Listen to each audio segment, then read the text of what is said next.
Hi everybody, I'm Butch Stearns and welcome back to the Customer Edge, where on this episode we're talking about how doing good for kids can do good for your business. The Customer Edge is a monthly webcast sponsored by SAP. Now that subject, how doing good for kids can do good for your business, is sort of instrumental in a lot of companies, but it is the foundation of the company we're about to talk about right now. And to bring in our next guest, his name is Steve Gross, and the company is called Life is Good. Steve, welcome to the show.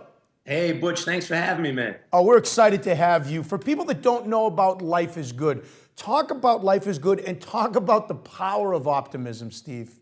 Cool. Well, lots of folks who talk about Life is Good, if you ask a lot of people like what Life is Good is, most people know the t-shirt company. Like I got a Life is Good t-shirt on right now.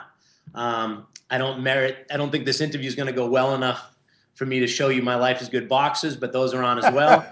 I got the socks, but Life is Good, a lot of folks will know, is an apparel company. They make cool products. They make great t-shirts and hats, but nobody at Life is Good is overly passionate about t-shirts.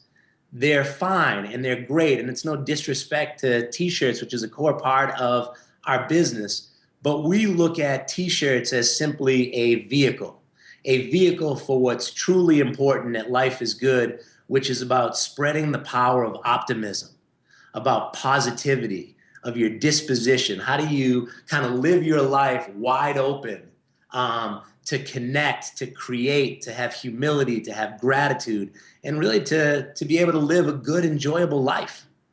So you've been able to build a company around this. For people that don't know the story, they're two brothers, Bert and John Jacobs, in 1989, who went to the streets of Cambridge and were selling t-shirts, right? And have built this company, this empire. The power of optimism really is fundamental to what you guys do. Why is that? There's a couple of ways to go through life, and there's kind of a core, some core beliefs. I mean, one is, when you go through life open and optimistic, and I kind of view it visually like this. You live your life wide open. You're ready to explore, engage, connect. When you live your life wide open, you see the world in terms of opportunity. You make new relationships, you innovate, you see great things, you see the beauty around you. I mean, there's always flowers somewhere for those who choose to see them.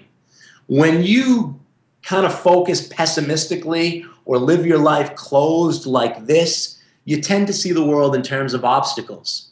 And it's really hard to connect, to engage, to innovate and create when you're closed like this. And plus, it's a whole lot more fun to live your life open. And again, it's not being preachy. I don't mean to be preachy. I mean, everyone has days where you feel more closed than others, but it's an awareness about just how much more fun, how much more meaningful, how much more productive life is when you kind of live a little more open. Well, let's talk about how you guys do that, and let's talk specifically about Life is Good Playmakers, because again, how doing good for kids can do good for your business. You are the founder of the Playmakers program, correct? And you are chief playmaker. So what is the Playmakers program? How does it work? We have a vision. And if you take for a second, imagining a world or a community where all children in that world or community grow up feeling safe, feeling loved, and feeling joyful. And unfortunately, what we know is there are lots of things that go on in the world that can stop children from growing up feeling safe, feeling loved, and feeling joyful. We know one of the biggest things is fear, overwhelming fear for kids, whether it's brought on by severe poverty, exposure to violence, illness. But fear kind of destroys children's sense of optimism, of openness, of engagement. And what we know is children who grow up with overwhelming levels of fear and not a lot of support are much more likely to have social and emotional issues. They're more likely to have health issues. They're more likely to even die younger than they're supposed to. And so a playmaker is an adult who somehow intervenes with that child, who makes an impact in that child's life at a critical time in their life that helps to insulate them from that fear, from that stress, from that situation that they're in, and help them to grow up living safe, feeling loved, and feeling joyful. So the Life is Good Playmakers, and you being the founder and chief playmaker, I would imagine there's sort of three levels. The support behind it, both from your company and from others that can donate and support it, both money and resources, right? The caregivers, the people that can help with families with children that are suffering from poverty, violence, or illness. And then from the other end of it, what if I'm a family and I am suffering this? How do I reach out? How do I get access to those resources? How do you find them, Steve? With Playmakers, what we do is we're really based on this idea that if you really want to care for vulnerable children, what you need to do is you need to support the men and women who dedicate their lives to caring for them. It's kind of a multi-generational approach. And so what we do with Playmakers is we're working with care providers all over the country. They may be preschool teachers, they may be pediatric nurses, they may be child life specialists, they may be social workers. If you look at the Boston area, it might be a staff member at a Boys and Girls Club. And what we want to do is we want to invest in that care provider to support their personal, their professional development, their wellness, their spirit, so that they have what it takes to build life-changing relationships with the children that they work with. And we're talking here on the Customer Edge about how doing good for kids can do good for your business. Steve, you just outlined that your Playmakers program, Life is Good Playmakers, is well beyond writing a check. But let's go to the check. Let's go to the money. You as a company, Life is Good donates 10% of your profits to helping kids. What has that done for your company? What do companies find out when they start doing that and helping kids? Most people, I haven't really met anyone in the world who doesn't feel good about making a difference, making a positive difference in somebody's life. And really, that's what it's about. I know you guys know Bert and John from Life is Good. They're good buddies of mine. These are guys that never had a lot of money, that realize that having a lot of money isn't going to make you happy. Having a really nice car doesn't really make you happy. Having a great house doesn't necessarily make you happy. But what does make you happy tends to be feeling like you're making a difference in the world, feeling like you're doing some good, feeling like you have some wonderful, strong relationships, having gratitude and appreciation. Those are things that generally really enrich people's lives. And so we know when we talk about it, it's not just the number 10%. When everyone here comes to work and knows that everything that we do is rooted in a belief that we are here to spread the power of optimism and we are here to help kids who need help, that makes everything you do more meaningful.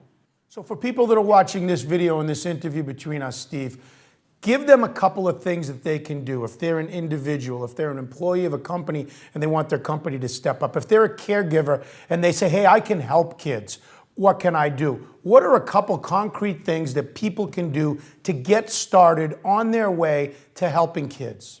All right, so I'm gonna go real simple.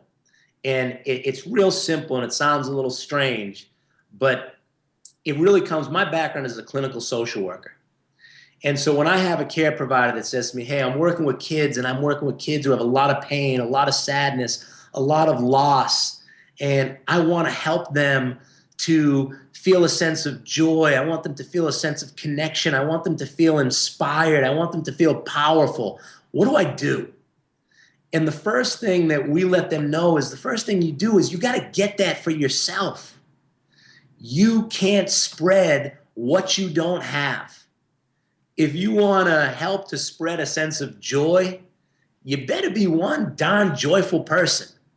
You want to inspire, you better be inspired. So the first thing I kind of ask folks to do, one concrete thing that they can do, is to take a look inside and say to themselves or make a plan, what am I going to do to nurture my own sense of joy? What are the relationships that I want to pay extra close attention to and I want to nurture? What am I going to do to continue to feel strong and empowered and inspired? Those are critical things because when you bring that to every interaction that you have, you're changing the world. You're spreading good vibes. That's what it's all about. It's not necessarily about what you're going to do. It's more about how you're going to do it. So I think the first thing you need to do is you need to kind of be that change or be that vibe that you want to put out into the world. That's the first thing. Then the second thing is once you got that for yourself, you keep looking for ways to share it. because every interaction is important and life-changing. You know, one of my favorite quotes is a quote that says, "Be kind to everyone you meet, because everyone you meet is in the midst of a great struggle." Life is good, but it isn't easy. It isn't perfect. It can be heartbreaking. It can be overwhelming. And so there's people all around us every day who, that by us sharing positivity, by us caring, by us being interested and checking in and seeing what they need and asking and really caring about how they're doing and doing whatever we can to help, that starts those ripples. And if you get everyone in an organization that's the culture is about, you know, being interested in each other, caring for each other, being kind and compassionate to each other. It may sound corny, but that's what changes an organizational culture. You know, fundamental to any organization, no matter what they do for organizational health, is a sense of trust and connection amongst the people at that organization. So it's really, you know, not to sound, you know, kind of trivial, but these micro interactions where you're spreading good vibes and joy and compassion, they make a huge difference. You know, we have a quote that we share that says, "Pay attention to the little things, because one day you might realize they're really the big things." And sometimes it's just those little things. Remembering somebody's name, remembering that they have a relative who they're caring for who's ill, you know, asking if there's anything you can do to help, or figuring out without even asking something you can do to help and doing it anyway. I think those are really the important things. Steve Gross, founder and chief playmaker of Life is Good Playmakers, contributing to the Customer Edge here. Steve, continued success with Life is Good. Spread that power of optimism, my friend. We thank you for being a part of this show. You do the same thing. You keep spreading the power of optimism. I will, Steve. You've inspired us today. Thanks for your time. All right, brother. Thanks, man.